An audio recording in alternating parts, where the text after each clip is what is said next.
আপনি থাকেন হয়তোবা ঢাকার মিরপুরে, অথবা থাকেন ধানমন্ডিতে, অথবা উত্তরাতে থাকেন, কিন্তু যেখানেই থাকুন না কেন তার আশপাশটা কেমন ছিল ১০০ বছর আগে? চারপাশটা কি এমন আকাশচুম্বী দালান কোঠা আর ধুলোমলিন বিষণ্ণ ডিজেলের গন্ধে ভরা ছিল? চোখ বন্ধ করে ঘুরে আসুন না ১০০ থেকে ১৫০ বছর আগের ঢাকাকে। নিজেকে কল্পনা করুন ঢাকার রাস্তায় কি দেখছেন। চলুন মিলিয়ে নিন আপনার কল্পনা আর বাস্তবতাকে। আজ আমরা ঢাকার যে ছবিগুলো দেখব, সেই ছবিগুলোর কিছু চার্লস ডয়েলের আঁকা ১৮০৮ থেকে ১৮১১ সালের দিকে। পরবর্তীতে ১৮১৪ এবং ১৮২৭ সালে দ্য অ্যান্টিকুইটিস অফ ঢাকা নামে ৪টি ভলিউম আকারে প্রকাশ পায় ছবিগুলো। ১৯০৪ সালে ভাইসরয় লর্ড কার্জনের এক ফটোগ্রাফার ফ্রিটজ ক্যাপ ঢাকার আরও কিছু অতি মূল্যবান ছবি তোলেন। কিছু আবার ব্রিটিশ লাইব্রেরির সত্ত্বাধীন রয়েছে। লালবাগ কেল্লা মোগল সাম্রাজ্যের অন্যতম নিদর্শন। এটা যতটা না সামরিক কাজে ব্যবহৃত হতো, তার চেয়ে বেশি ব্যবহৃত হতো মোগল নবাবদের বাগানবাড়ি বা অবকাশ যাপন কেন্দ্র হিসাবে।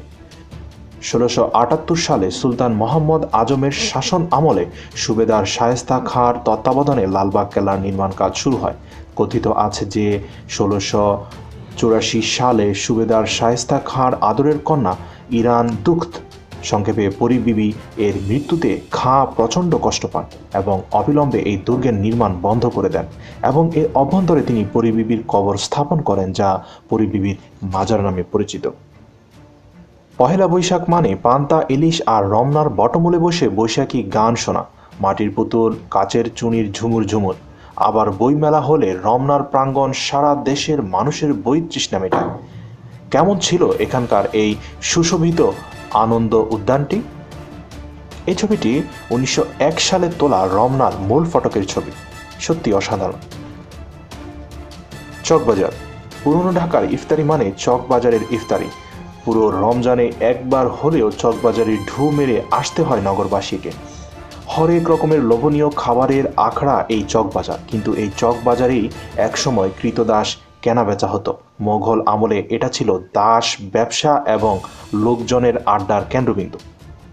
১৯০৪ সালে চকবাজার মোড় থেকে তোলা একটি দুর্লভ ছবি, বর্তমান নাজিমউদ্দিন সড়ক নামে পরিচিত। ঢাকা কলেজ। অনেক ইতিহাসের সাক্ষী এই ঢাকা কলেজ। ১৮৪১ সালে উপমহাদেশের প্রথম আধুনিক শিক্ষা প্রতিষ্ঠান হিসেবে প্রতিষ্ঠিত হয় এই ঢাকা কলেজ। হিন্দু কলেজের শিক্ষক এবং ক্যামব্রিজ বিশ্ববিদ্যালয়ের ছাত্র জে আয়ারল্যান্ড ঢাকা কলেজের প্রথম অধ্যক্ষ। বর্তমানে ঢাকা কলেজে উচ্চ মাধ্যমিক পাঠ্যক্রমের সঙ্গে স্নাতক ও স্নাতকোত্তর পর্যায়ে ১৯টি বিষয়ে শিক্ষাদান কার্যক্রম চালু রয়েছে। ছাত্রদের জন্য ঢাকা কলেজে 7টি ছাত্রাবাস আছে। ১৯০৪ সালে ঢাকা কলেজের একটি দুর্লভ ছবি। ঢাকেশ্বরী মন্দিরের নির্মাণ শৈলী দেখে ধারণা করা হয় যে এটা পূর্বে একটি বৌদ্ধ মন্দির ছিল, পরবর্তীতে যা রূপান্তরিত হয় হিন্দু মন্দিরে। ১৯ শতকের শেষের দিকে মন্দিরটি সম্পূর্ণ জঙ্গলাকীর্ণ ছিল এবং রক্ষণাবেক্ষণ ও উপাসনার জন্য কোনো পুরোহিত ছিল না। ১৯০৪ সালে ঢাকেশ্বরী মন্দিরের একটি দুর্লভ ছবি। মিডফোর্ড হসপিটাল বা বর্তমান সলিমুল্লাহ মেডিকেল কলেজ। ১৮২০ সালে Dhaka collector sir Robert Mitford Buriganga নদীর তীরে এই হাসপাতালটি তৈরির উদ্যোগ নেন। ঢাকায় কলেরার ব্যাপক মহামারী দেখে তিনি অত্যন্ত ব্যথিত হন এবং এই মেডিকেল কলেজ প্রতিষ্ঠা করেন। মূলত ১৯৬২ সালে এটি মেডিকেল কলেজের রূপ নেয় এবং ঢাকার নবাবদের দানশীলতার প্রতি সম্মান জানিয়ে পরবর্তীতে এর নাম স্যার সলিমুল্লাহ মেডিকেল কলেজ রাখা হয়। স্ট্রিট ব্রিজ অন ধোলাইখাল নামে এই ছবিটি ধোলাইখালের বর্তমান ব্রিজের ছবি। এটি ১৯০৪ সালে তোলা হয়েছিল। বর্তমানে এটি লোহারপুল নামে পরিচিত। Saint Thomas Church. প্রায় ২০০ বছর আগে পুরনো এই চার্চ পুরান ঢাকার অন্যতম নিদর্শন।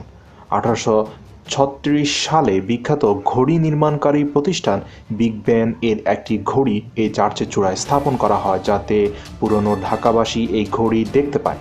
এরকম ঘড়ি এই মুহূর্তে পৃথিবীতে মাত্র 2টি আছে। এটি অত্যন্ত বিরল প্রজাতির ঘড়ি। অপরটি লন্ডনের হাউস অব পার্লামেন্টের চূড়ায় অবস্থিত। এই তত্ত্বটি অনেকেরই অজানা। এটি ১৮৭২ সালে তোলা হয়েছিল। নরিন্দা খ্রিস্টীয় কবরস্থান। সম্ভবত ১৭ শতকের দিকে এই কবরস্থানটি গড়ে ওঠে। এর সবচেয়ে পুরাতন এপিটাফটি ১৭২৫ সালে। কারণ তখন থেকেই ঢাকায় পর্তুগিজদের আগমন ঘটেছিল। এখানে খ্রিস্ট সম্প্রদায়ের জন্য এই সমাধিভূমির পাশেই ঢাকার প্রথম গির্জা প্রতিষ্ঠা করা হয়।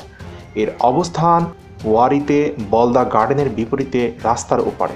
ইজতেমার ময়দানে যাওয়া মুসল্লিদের জন্য টঙ্গী তুরাগ নদীর উপরের স্থাপিত ব্রিজটি অত্যন্ত জনপ্রিয়। দেখুন 1885 সালে তোলা টঙ্গী ব্রিজের ছবিটি সত্যি অসাধারণ। এসকে টিভির সকল আপডেট পেতে এখনই সাবস্ক্রাইব করুন। ধন্যবাদ।